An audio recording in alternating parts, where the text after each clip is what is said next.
Men Yaqubov Aminjon 1950-yilda tug'ilganman.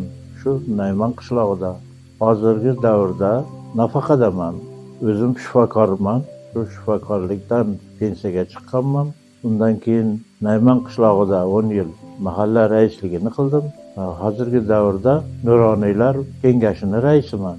3 nafar farzandim bor. Hammasi uyli, joyli. Qizlarimni birini Qozog'istonga berganman. Qarindosh urug'larim Qirg'izistonda istiqomat qilishadi. Ammalarim, xolalarim, tog'alarim hammasi Qirg'iziston.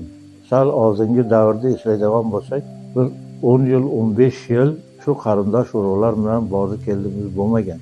Na ta'ziyasiga borardik, na to'yiga borardik. Mana prezidentimizning sa'y harakati bilan ikki davlat rahbarlari uchrashib, mana do'stona kelishib, hamma yoq ochilib, bemalol chegaralar ochildi. Bordi keldi, juda yaxshi yo'lga qo'yildi.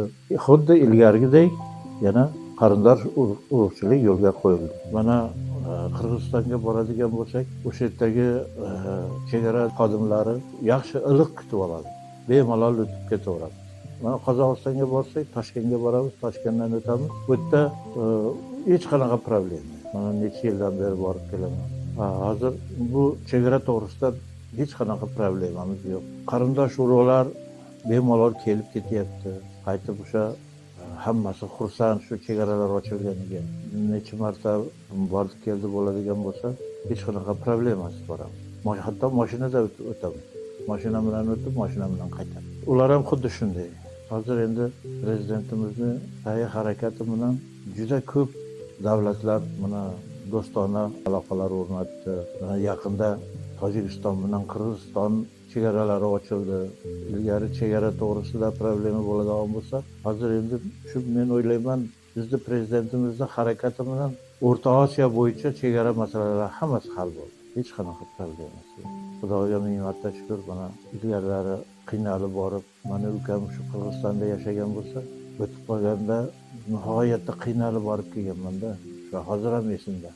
Baribir ham ta'ziyasiga ulgurmadimu, lekin qiyinchilik bilan borib keldim. Hozir bunaqa narsa yo'q. Telefonda to'yimiz bo'lsa, telefonda chaqiramiz, ular ham keladi. Telefonda tez-tez gaplashib turamiz. Qishlog'imiz endi chegara zonasida bo'lgani uchun endi O'zbekiston bizning qishlog'imizdan boshlanadi. Hech qanaqa nima yo'q. Ko'chalarimiz obod, suvlar kelgan, gaz kelgan.